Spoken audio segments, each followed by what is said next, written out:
look at the broccoli pakodi. That is in sauce and chopsticks on the. You see?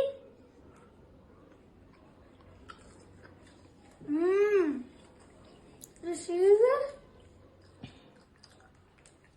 It's so yummy. Right? You see Super hit. Super.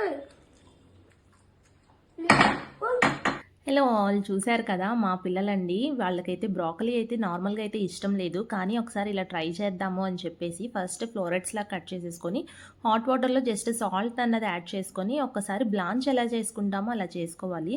So that దీంట్లో ఉన్న రా smell అంతా పోతుంది. And ఇలా strain చేసేసి మనము cool వాటర్లో వేసేసుకోవాలి. సో వాష్ చేసేసుకుని పక్కన ఉంచేసుకుందాము. అసలు పిల్లలు ఎంత ఇంట్రెస్ట్ చూపిస్తారో కదా ఇలా మనం డిఫరెంట్గా చేసి పెడుతూ ఉంటే. మా పిల్లలు కూడా చాలా బాగా ఇష్టపడ్డారు. అండ్ మీరే చూశారు కదా వీడియోని, ఎంత బాగా ఇష్టపడ్డారో. సో ఇక్కడ నేను వచ్చేసి శనగపిండిలో కొంచెము రైస్ ఫ్లోర్ని కూడా యాడ్ చేసుకొని స్పైసెస్ యాడ్ చేసేసి దీంట్లో మనము ఇష్టం వచ్చినట్టు మన స్పైస్కి తగినంతలాగా వేసేసుకోవడమే స్పైస్ పౌడర్స్. ఆ తర్వాత ఈ ఫ్లోరెట్స్ని మనము ఒక రైస్ ఫ్లోర్లో కానీ మైదాలో కానీ డిప్ చేసేసుకొని ఇలా శనగపిండిలో ఇలా డిప్ చేసేసుకొని హాట్ ఆయిల్లో వేసుకొని ఫ్రై చేసేసుకోవడమే. చూశారు కదా సింపుల్గా ఎలా అయిపోయిందో.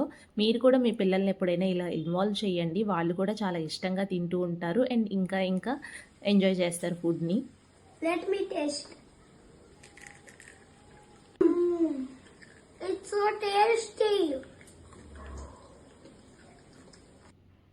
Thanks for watching. Please subscribe.